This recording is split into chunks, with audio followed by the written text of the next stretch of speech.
polar bears in Kaktovik, Alaska, within the Arctic National Wildlife Refuge.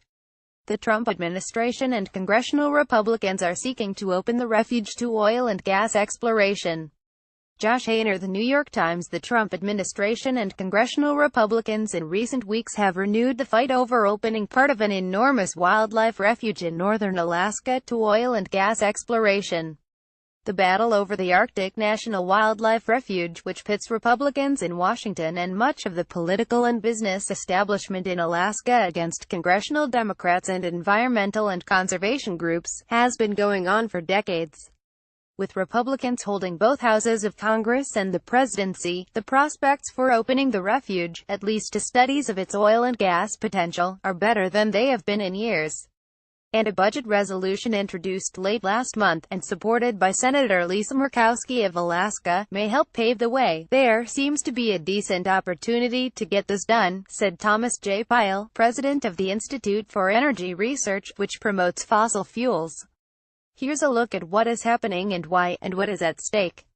What is the refuge? The Arctic National Wildlife Refuge consists of about 19 million acres of pristine land in northeastern Alaska. Much of the acreage was first set aside in 1960 under President Dwight D. Eisenhower. The full refuge, which is about the size of South Carolina, was established through a congressional act in 1980. About 40% of the land, mostly in the Brooks Range, is designated as wilderness, to remain undeveloped with no human settlement. The refuge, one of the largest in the United States, is the nesting place for several hundred species of migratory birds, home to wolves, polar bears, caribou and other mammals, and spawning grounds for dolly varden trout and other fish. "I can say definitively that it is a national treasure," said Nicole Whittington Evans, Alaska Regional Director of the Wilderness Society.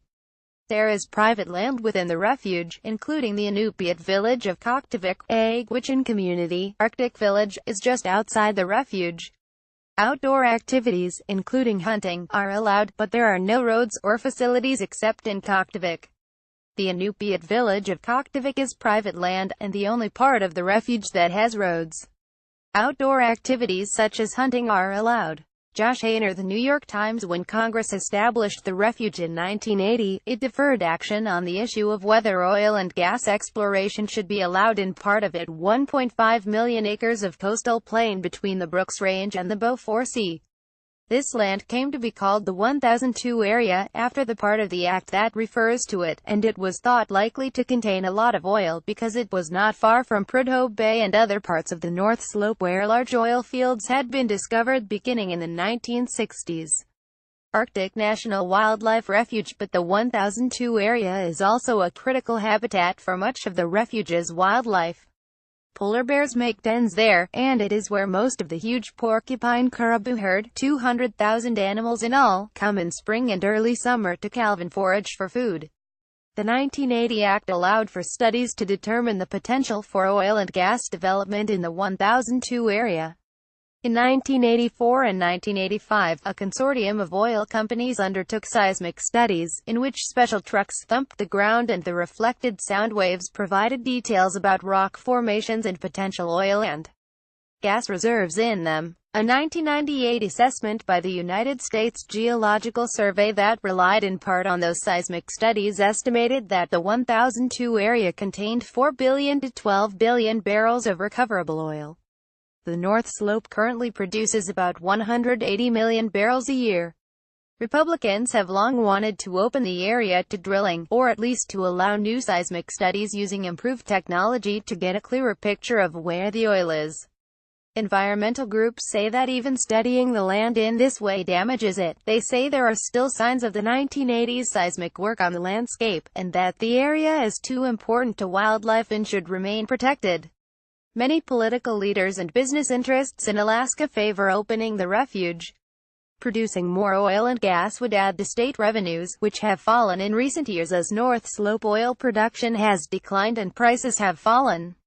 Native Alaskans in the region tend to be divided on the issue. Unlike some other federal lands that can be opened to drilling by Interior Department actions, opening the refuge requires congressional action. How might drilling be allowed there? Senator Lisa Murkowski, who heads the Energy and Natural Resources Committee, has long been a proponent of opening the refuge to oil and gas exploration. Zach Gibson, New York Times. This year, Republicans opened the fight on two fronts. In a memo in August, Interior Department officials proposed changing a rule that had limited exploratory studies in the refuge to the mid-1980s. Under the proposed change, such studies could now be undertaken any time. Then, in the past few weeks, Republicans in the Senate introduced a budget resolution that would in effect tie opening the refuge to the budget. The resolution would require the Senate Energy and Natural Resources Committee, headed by Ms. Murkowski, long a drilling proponent, to come up with a plan to generate $1 billion in new revenues over 10 years. A budget resolution introduced in the House in July would require a House committee to come up with a similar plan. A compromise House-Senate plan, which presumably would involve selling oil and gas leases in the refuge as the way to generate the revenue, would eventually be voted on as part of the budget process. Only simple majorities would be needed for passage. Republicans in the Senate, who hold 52 seats, would not need the 60 votes required to overcome a filibuster. This approach has been tried before, once during the Clinton administration, when it was vetoed by the president, and in 2005, when opposition from moderate Republicans scuttled the idea.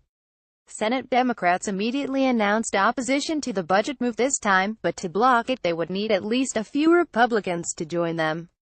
The Interior Department's proposed change to allow new seismic studies would have to go through a public comment period and would likely be challenged in court by environmental groups. What would the impact be? The Trans-Alaska Pipeline carries crude oil 800 miles across the state, from Prudhoe Bay on the Arctic Ocean to Valdez on the Gulf of Alaska. Michael S. Quinton, National Geographic. Via Getty Images. There is no certainty that oil companies would rush to study or further explore the potential for oil and gas production in the refuge, especially with oil prices, currently about $50 a barrel, far lower than they were earlier this decade. Shell pulled out of plans to drill for oil in Arctic waters off Alaska 2 years ago, citing high costs and other factors. Mr. Pyle said there were many issues, including oil prices and production costs, that companies would have to consider before deciding to proceed in the refuge. But, he said, the economics work better on land than offshore. If the refuge were opened, the first step would be to conduct new seismic studies, likely using technology that produces three-dimensional images of underground formations. Then, exploratory wells would be drilled. If they proved successful, production wells would follow. How long the process would take would depend on many factors, but one estimate is that oil could be flowing within 5 years. Proponents of drilling in the refuge sometimes cite a proposal offered by Republicans more than a decade ago to limit the footprint of oil and gas wells and any related activities to 2,000 acres, just a tiny fraction of the refuge's 19 million acres. They note that technologies like directional drilling, which allows multiple wells to be drilled outward from one platform, would reduce the overall impact. But environmental groups say that the 2,000-acre footprint is misleading. Even if the wellheads cover relatively little area, roads, pipelines, facilities for workers and other structures could have a much bigger environmental impact. Among other things, they say, the infrastructure and activity could disturb caribou and lead them to abandon their usual calving sites for less suitable locations outside the 1002 area. There is a large and growing segment of the public that really understands there are some places we protect, said Sarah Greenberger, Vice President for Conservation at the National Audubon Society. And there's a continued sense that this is one of those places. Follow @NightClimate on Twitter.